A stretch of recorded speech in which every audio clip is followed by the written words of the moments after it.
देंगे वो मैं ले लूंगी। वैसे भी मैंने अपने मम्मी पापा को मना कर दिया है कि मुझे कुछ भी ना दे, क्योंकि हर बार जो भी लाती हूँ दीदी फट करके ले जाती है अपने घर। इसलिए इस बार मैंने तय किया है कि मैं कुछ नहीं लाऊंगी। मेरी जबान कुछ ज्यादा ही चलने लगी है, ज्यादा जबान मत चलाया कर, इतना कहा है उतना सुना कर। अजी अगर आप चाहती हैं कि मैं आपसे तमीज से बात करूं तो आप भी मुझसे प्यार से बात किया करिए। अपने मायके से कुछ नहीं लाऊंगी। बड़ी आई मायके से सोने की चेन ले आना। हेलो भाभी, भाभी अब अपने मायके कब तक जाएंगी? दीदी आप आ जाइए, उसके बाद ही मैं अपने मायके जाऊंगी। पर मुझे तो टाइम लगेगा, क्योंकि मैं भी अपनी नंद का वेट कर रही हूँ। वो दोपहर तक आएंगी, उसके बाद मैं शाम तक आ पाऊंगी। तब तक आप होकर आ जाइए ना भाभी। नहीं नहीं दीदी, मैं रुककर वापस नहीं आऊंगी, क्योंकि इस बार मैं 3-4 दिन के लिए जा रही हूँ। 3-4 दिन के लिए क्यों, अब जाइए और आ जाइए बांध के, उसके बाद ही मैं आऊंगी आपके यहाँ। नहीं दीदी, पहले आप आइए, उसके बाद ही मैं जाऊंगी। बहू क्या तरीका है अपनी नंद से बात करने का? शायद अपने तौर तरीके तुम भूल गई हो। तुम तो एज में भी बड़ी है और औहदे में भी। नंद है वो तुम्हारी छोटी बहन नहीं है कि उसे कैसे भी बात कर लो। अब वो कह रही है कि तुम पहले हो आओ, उसके बाद मैं आऊंगी, तो क्यों नहीं चली जाती? बस माँ, बहुत बोल लिया आपने और आपकी बेटी ने। आपकी बेटी आए या ना आए, मैं चली अपने मायके और 3-4 दिन बाद ही वापस आऊंगी। ये बिल्कुल शर्म है कि नहीं?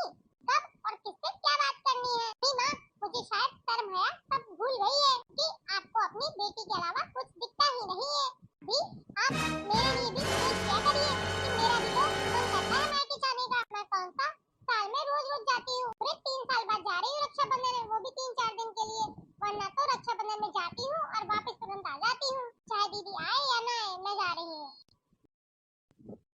ये तो मेरे हाथ से निकलती ही जा रही है, इसकी जल्दी लगाम कसनी पड़ेगी। अभी आपको कोई शर्म हया है कि नहीं? यहाँ मुझे छोड़कर अकेले अपने मायके चली गई आराम फरमाने। ये भी नहीं सोचा माँ अकेले कैसे रहेगी। अरे दीदी, इसमें माँ अकेली कहाँ है, आप है ना अपनी माँ जी के साथ। क्या 2-4 दिन आप अपनी माँ को रोटी बना के नहीं खिला सकती है? वैसे भी झाड़ू पोछा बर्तन वाली तो मेड लगी है, तो आप इतना स्ट्रेस क्यों ले रही हैं? रोटी ही तो बनानी है 2 टाइम, वो भी नहीं बनेगी क्या आपसे? वैसे तो आपके भैया भी कर लेते हैं काम, लेकिन आप हो तो आप ही कर लेना। लगती हो मेरे भैया भाभी आ गए हैं। माँ आपने देखा भाभी किस तरह लड़ाई झगड़ा करके चली गई अपने मायके। आपने कितनी बार उन्हें मना किया, लेकिन वो आपकी बातें सुनती कहाँ है। ये सब भाई की छूट का नतीजा है। उन्होंने ही इतनी छूट दे रखी है कि वो आज अपने बस में नहीं है, इसलिए वही करती है जो उनको ठीक लगता है। वो हमारी बिल्कुल भी नहीं पड़ी कि हम लोग कैसे रहेंगे अकेले। पर बेटा कर भी क्या सकते हैं, ना तो तेरा भाई कह बसता है ना तेरी भाभी। पर माँ हमें कुछ तो करना पड़ेगा। बेटा करना पड़ेगा, पर क्या है? आपने भाभी को मायके क्यों भेजा जब आपको पता था कि मैं आ रही हूँ? दीदी वो तो सिर्फ 3-4 दिन के लिए गई है। मैं भी तो 3-4 दिन के लिए ही आई हूँ। कि आप तो 3-4 महीने में 1-2 बार तो आते ही रहते हैं। काजल तो पूरे 3 साल बाद गई है, वो भी रक्षाबंधन में, वो भी 3 दिन के लिए। वरना तो वो जाती है और तुरंत ही वापस आ जाती है।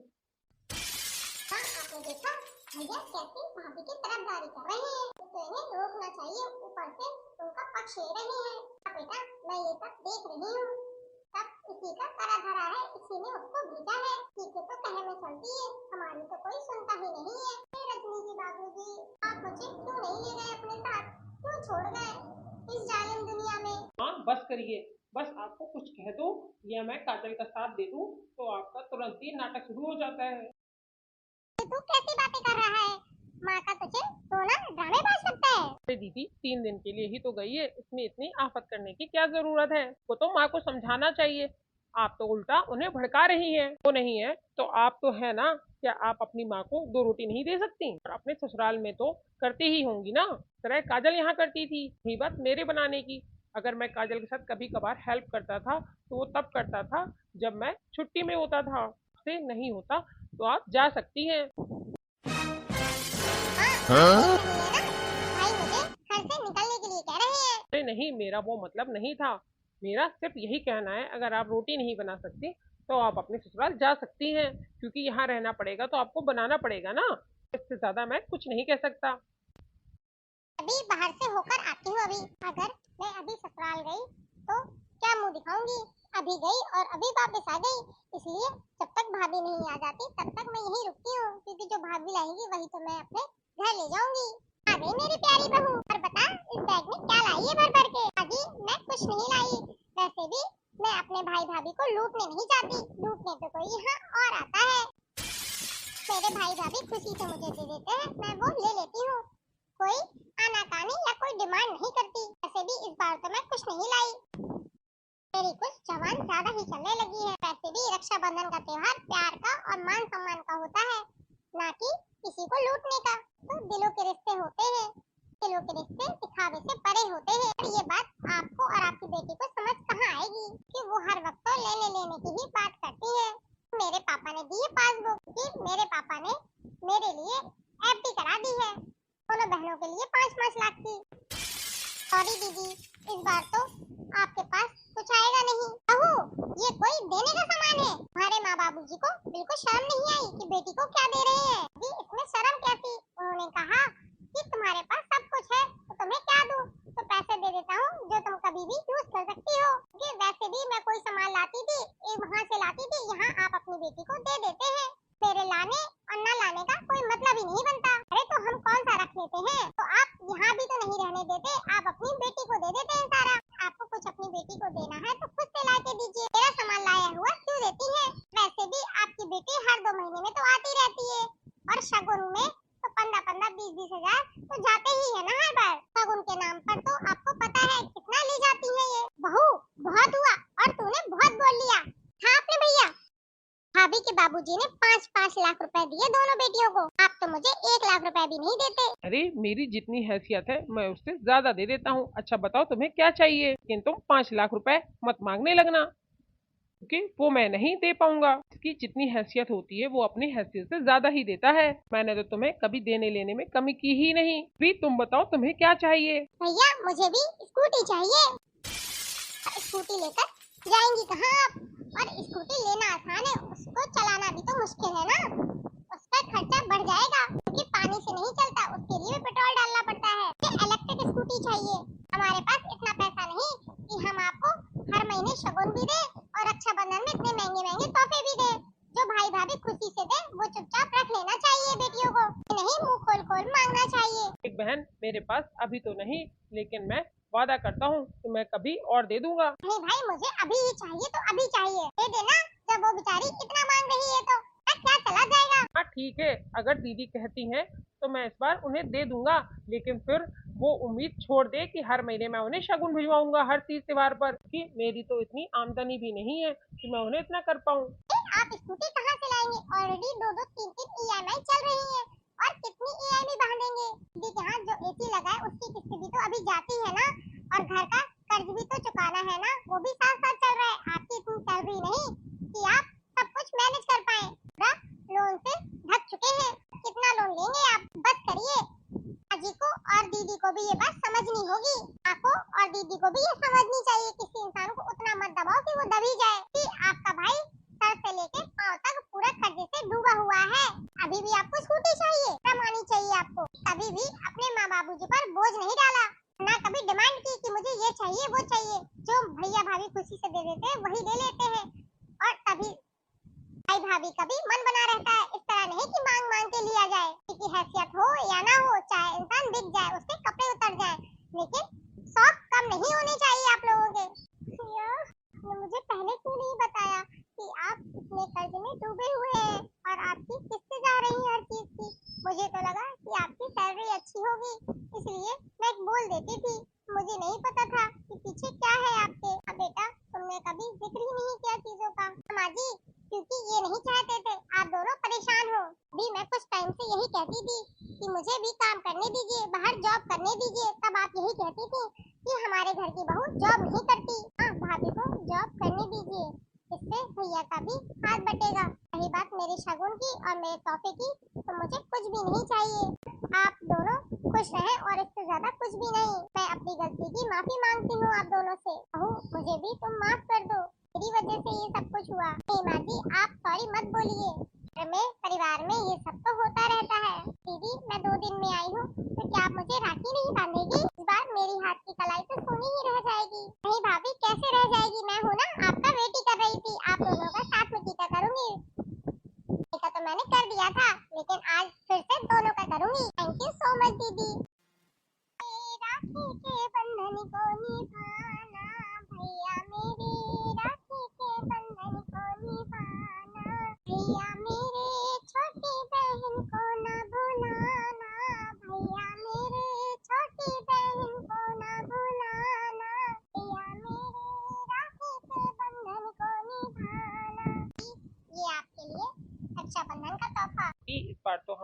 ही कर पाए हैं पक्का, लेकिन मैं प्रॉमिस करता हूँ कि कभी न कभी आपके लिए स्कूटी जरूर लाऊंगा। नहीं छोटे, मुझे इसकी कोई जरूरत नहीं है, ना ही कोई स्कूटी की।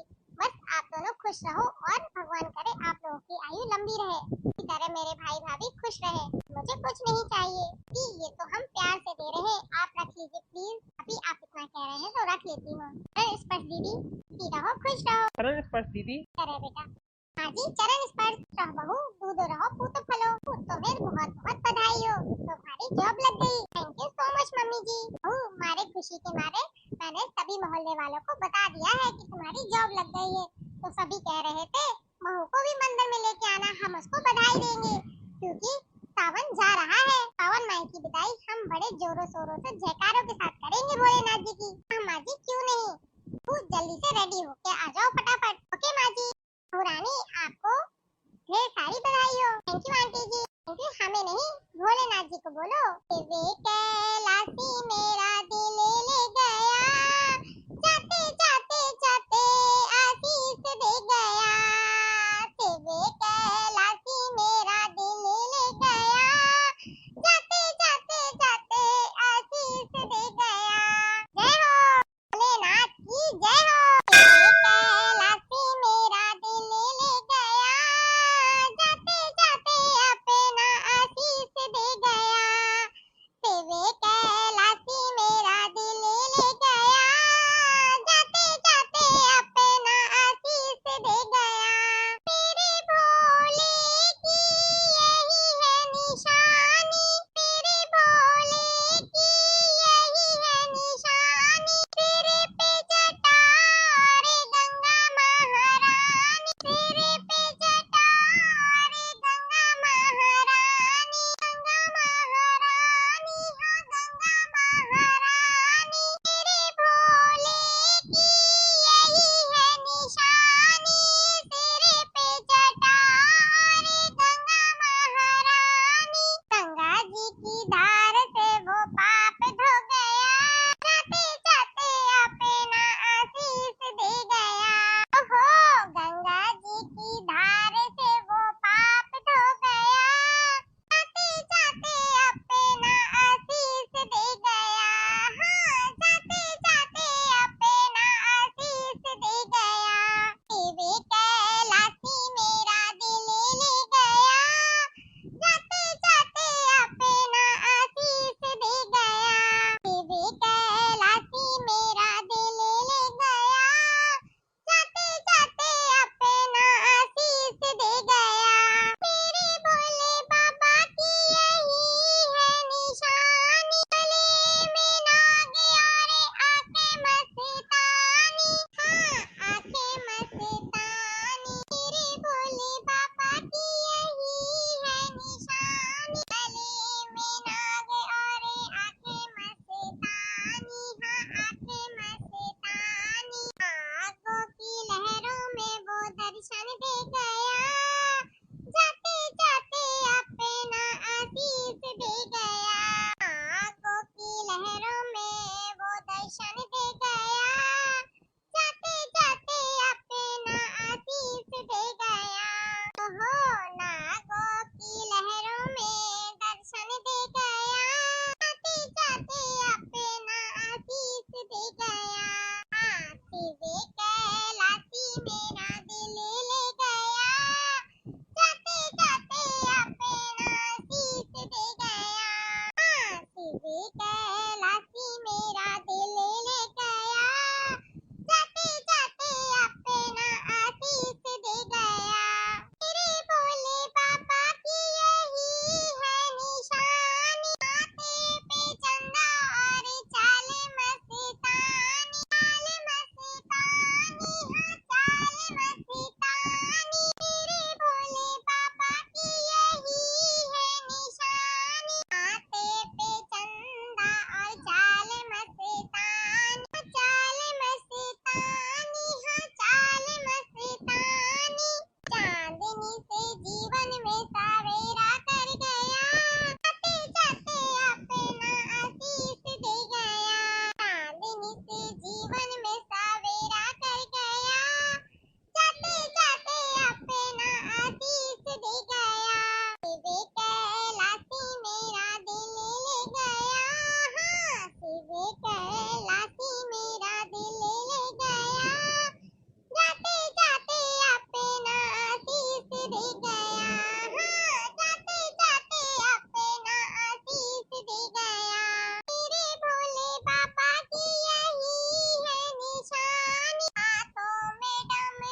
शानदार, बहुत ही अच्छा लगा। लेकिन एक साइड दिल भी भर आ रहा है कि कल से सावन भी खत्म हो जाएगा। कोई बात नहीं, हम अगले साल इसी तरह सावन माह का फिर इंतजार करेंगे और इसी तरह का धूमधाम से फिर गाने बजाने करेंगे। और क्या, बोलिए शंकर भगवान की जय जय जय हो। यूट्यूब के प्यारे प्यारे भाइयों को हमारी बहू का ये भजन और ये वीडियो कैसा लगा कमेंट बॉक्स में कमेंट करके जरूर बताएं और कमेंट बॉक्स में हर हर महादेव लिखें। हम सभी की तरफ से रक्षाबंधन की हार्दिक शुभकामनाएं इन एडवांस। फिर मिलेंगे इसी तरीके की मजेदार वीडियो के साथ। तब तक के लिए बाय, गुड नाइट। हंसते रहिए, हंसाते रहिए और प्यार बांटते रहिए।